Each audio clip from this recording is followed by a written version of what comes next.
ರಾಜ್ಯ ಸರ್ಕಾರದಿಂದ ಉಚಿತ ಮೇವಿನ ಕಿರುಪೊಟ್ಟಣಗಳ ವಿತರಣಾ ಯೋಜನೆ 2026 ಹೈನುಗಾರಿಕೆ ಮಾಡುವ ರೈತರ ಜಾನುವಾರುಗಳಿಗೆ ಪೌಷ್ಟಿಕ ಮೇವು ಬೆಳೆಯಲು ಪ್ರೋತ್ಸಾಹ. ಹಾಗಾದ್ರೆ ರಾಜ್ಯ ಸರ್ಕಾರ ಕೊಡ್ತಿರುವ ಉಚಿತ ಮೇವಿನ ಕಿರುಪೊಟ್ಟಣಗಳನ್ನು ಪಡೆಯುವುದು ಹೇಗೆ? ಎಲ್ಲಿ ಅರ್ಜಿ ಸಲ್ಲಿಸಬೇಕು?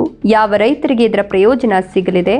ರೈತರಿಗೆ ಎಷ್ಟು ಪೊಟ್ಟಣಗಳನ್ನು ನೀಡಲಾಗ್ತದೆ ಅಂತ ಸಂಪೂರ್ಣ ಮಾಹಿತಿಯನ್ನು ತಿಳಿಸ್ಕೊಡ್ತೀನಿ.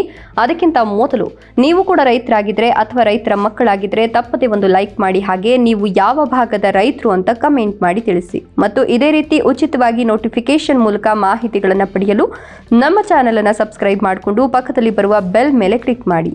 ಹೌದು, ಜಾನುವಾರುಗಳ ಆರೋಗ್ಯ ಮತ್ತು ಹೈನುಗಾರಿಕೆಯ ಲಾಭವನ್ನು ಪಡೆಯಲು ಜಾನುವಾರುಗಳಿಗೆ ನೀಡುವ ಆಹಾರದ ಗುಣಮಟ್ಟದ ಮೇಲೆ ಅವಲಂಬಿತವಾಗಿರುತ್ತೆ. ಆದರೆ ಜಾನುವಾರುಗಳಿಗೆ ಹಣ ಕೊಟ್ಟು ಮೇವು ತರೋದು ರೈತರಿಗೆ ಕಷ್ಟಕರ ಕೆಲಸ. ಇದನ್ನು ಮನಗಂಡಂತಹ ನಮ್ಮ ರಾಜ್ಯ ಸರ್ಕಾರವು ರೈತರಿಗೆ ಉಚಿತವಾಗಿ ಸುಧಾರಿತ ತಳಿಗಳ ಮೇವಿನ ಬೀಜಗಳನ್ನು ವಿತರಿಸುವ ಯೋಜನೆಯನ್ನ ಜಾರಿಗೆ ತಂದಿದೆ. ಹೌದು, ಕರ್ನಾಟಕ ಸರ್ಕಾರದ ಪಶುಸಂಗೋಪನೆ ಮತ್ತು ಪಶು ವೈದ್ಯಕೀಯ ಸೇವೆ ಇಲಾಖೆಯು ಜಾರಿಗೆ ತಂದಿರುವ ಮೇವಿನ ಕಿರುಪೊಟ್ಟಣಗಳ ವಿತರಣೆ ಯೋಜನೆಯು ಹೈನುಗಾರಿಕೆ ಮಾಡುವ ರೈತರಿಗೆ ಉಚಿತವಾಗಿ ಸುಧಾರಿತ ತಳಿಗಳ ಮೇವಿನ ಬೀಜಗಳನ್ನು ಒದಗಿಸುವ ಮಹತ್ವದ ಯೋಜನೆಯಾಗಿದ್ದು, ಇದು ಜಾನುವಾರುಗಳ ಪೌಷ್ಟಿಕಾಂಶವನ್ನು ಹೆಚ್ಚಿಸಿ ಹಾಲಿನ ಇಳುವರಿಯನ್ನು ಸುಧಾರಿಸುವ ಉದ್ದೇಶ ಹೊಂದಿದೆ. ಹೌದು, ಈ ಯೋಜನೆಯಡಿ ಆಫ್ರಿಕನ್ ಟಾಲ್ ಮೆಕ್ಕೆಜೋಳ, ಬರಸಿಮ್, ಓಟ್ಸ್, ಲುಸರ್ನ್ ಮತ್ತು ವಿವಿಧ ಜೋಳದ ತಳಿಗಳ ಬೀಜಗಳನ್ನು ಖಾರಿಫ್ ಮತ್ತು ರಬಿ ಹಂಗಾಮುಗಳಲ್ಲಿ ರೈತರಿಗೆ ಉಚಿತವಾಗಿ ವಿತರಿಸಲಾಗುತ್ತದೆ. ಒಮ್ಮೆ ಸೌಲಭ್ಯ ಪಡೆದ ರೈತರು 1 ವರ್ಷದ ನಂತರ ಮತ್ತೆ ಅರ್ಜಿ ಸಲ್ಲಿಸಲು ಅರ್ಹತೆಯನ್ನು ಹೊಂದಿರುತ್ತಾರೆ. ಹೌದು, ರಾಜ್ಯ ಸರ್ಕಾರ ಈ ಯೋಜನೆಯಡಿ ಮೀಸಲಾತಿ ಮತ್ತು ಆದ್ಯತೆ ಮೇರೆಗೆ ಮೇವಿನ ಪೊಟ್ಟಣಗಳನ್ನು ವಿತರಣೆ ಮಾಡಲಾಗುತ್ತಿದೆ. ಈ ಯೋಜನೆಯ ಒಟ್ಟು ಫಲಾನುಭವಿಗಳಲ್ಲಿ 30% ಮಹಿಳಾ ರೈತರಿಗೆ ಮತ್ತು ಪರಿಶಿಷ್ಟ ಜಾತಿಯ ರೈತರಿಗೆ 16%, ಪರಿಶಿಷ್ಟ ಪಂಗಡಕ್ಕೆ ಸೇರಿದ ರೈತರಿಗೆ 7%, ಜೊತೆಗೆ ಅಲ್ಪಸಂಖ್ಯಾತ ಸಮುದಾಯದ ರೈತರಿಗೆ ಸರ್ಕಾರದ ನಿಯಮಾನುಸಾರ ಯೋಜನೆಯ ಲಾಭ ಪಡೆಯಲು ಆದ್ಯತೆ ನೀಡಲಾಗುತ್ತಿದೆ. ಒಟ್ಟಾರೆಯಾಗಿ ಸಮಾಜದ ಎಲ್ಲಾ ವರ್ಗದ ಅರ್ಹ ರೈತರಿಗೆ ಸಮಾನವಾಗಿ ಈ ಯೋಜನೆಯ ಪ್ರಯೋಜನಗಳು ತಲುಪುವಂತೆ ನೋಡಿಕೊಳ್ಳುವುದು ಸರ್ಕಾರದ ಮುಖ್ಯ ಉದ್ದೇಶವಾಗಿದೆ.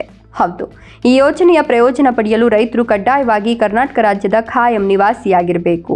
ಮೇವು ಬೆಳೆಯಲು ಅನುಕೂಲವಾಗುವಂತೆ ರೈತರು ತಮ್ಮ ಹೆಸರಿನಲ್ಲಿ ಕನಿಷ್ಠ ಪ್ರಮಾಣದ ಸ್ವಂತ ಕೃಷಿ ಭೂಮಿಯನ್ನು ಹೊಂದಿರಬೇಕು. ಹಾಗೂ ಹೈನುಗಾರಿಕೆಯನ್ನು ಉತ್ತೇಜಿಸುವ ಉದ್ದೇಶ ಇರುವುದರಿಂದ ಕನಿಷ್ಠ 2 ಜಾನುವಾರುಗಳನ್ನು ಅಂದರೆ ಹಸು ಅಥವಾ ಎಮ್ಮೆ ಸಾಕ್ತಿರುವ ರೈತರಿಗೆ ಈ ಯೋಜನೆಯಲ್ಲಿ ಮೊದಲ ಆದ್ಯತೆ ನೀಡಲಾಗುತ್ತದೆ. ಹೌದು, ಈ ಯೋಜನೆಗೆ ಅರ್ಜಿ ಸಲ್ಲಿಸಲು ಆಧಾರ್ ಕಾರ್ಡ್, ಪಹಣಿ, ಜಾತಿ ಮತ್ತು ಆದಾಯ ಪ್ರಮಾಣ ಪತ್ರ, ರೇಷನ್ ಕಾರ್ಡ್, ಬ್ಯಾಂಕ್ ಪಾಸ್ಬುಕ್ ವಿವರಗಳು ಮತ್ತು ಇತ್ತೀಚಿನ ಫೋಟೋ ಬೇಕಾಗುತ್ತದೆ. ಹೌದು, ಇವೆಲ್ಲ ದಾಖಲೆಗಳನ್ನು ತೆಗೆದುಕೊಂಡು ಆಸಕ್ತ ರೈತರು ಹತ್ತಿರವಿರುವ ಪಶು ಆಸ್ಪತ್ರೆ, ಪಶು ಚಿಕಿತ್ಸಾಲಯ ಅಥವಾ ತಾಲೂಕು ಪಶುಸಂಗೋಪನೆ ಇಲಾಖೆಯ ಕಚೇರಿಗೆ ನೇರವಾಗಿ ಭೇಟಿ ನೀಡಿ ಕಚೇರಿಯಲ್ಲಿ ಲಭ್ಯವಿರುವ ಮೇವಿನ ಕಿರುಪೊಟ್ಟಣ ವಿತರಣೆ ಯೋಜನೆಯ ನಿಗದಿತ ಅರ್ಜಿ ನಮೂನೆಯನ್ನು ಪಡೆದು ವಿವರಗಳನ್ನು ಭರ್ತಿ ಮಾಡಬೇಕು. ಭರ್ತಿ ಮಾಡಿದ ಅರ್ಜಿಯೊಂದಿಗೆ ಅಗತ್ಯ ದಾಖಲೆಗಳ ಪ್ರತಿಗಳನ್ನು ಪಿನ್ ಮಾಡಿ ಸಂಬಂಧಪಟ್ಟ ಅಧಿಕಾರಿಗಳಿಗೆ ಕೊಡಬೇಕು. ಅರ್ಜಿ ಸ್ವೀಕರಿಸಿದ ನಂತರ ಪಶು ವೈದ್ಯಕೀಯ ಅಧಿಕಾರಿಗಳು ರೈತರ ಭೂ ದಾಖಲೆಗಳನ್ನು ಮತ್ತು ಜಾನುವಾರುಗಳು ಎಷ್ಟಿದ್ದಾವೆ ಅನ್ನೋದನ್ನು ಪರಿಶೀಲನೆ ಮಾಡಿ ಬಳಿಕ ಅರ್ಹ ರೈತರನ್ನು ಆಯ್ಕೆ ಮಾಡ್ತಾರೆ. ಎಲ್ಲ ಪ್ರಕ್ರಿಯೆ ಮುಗಿದ ನಂತರ ಮಳೆಗಾಲ ಅಥವಾ ಚಳಿಗಾಲದ ಬಿತ್ತನೆ ಹಂಗಾಮಿಗೆ ಸರಿಯಾಗಿ ಸುಧಾರಿತ ಮೇವಿನ ಬೀಜಗಳ ಕಿಟ್ಗಳನ್ನು ರೈತರಿಗೆ ಕೊಡ್ತಾರೆ. ಹಾಗಾಗಿ ಈ ಮಾಹಿತಿಯನ್ನು ನಿಮ್ಮೆಲ್ಲ ರೈತ ಬಾಂಧವರಿಗೆ ಶೇರ್ ಮಾಡಿ ತಿಳಿಸಿ. ಧನ್ಯವಾದಗಳು.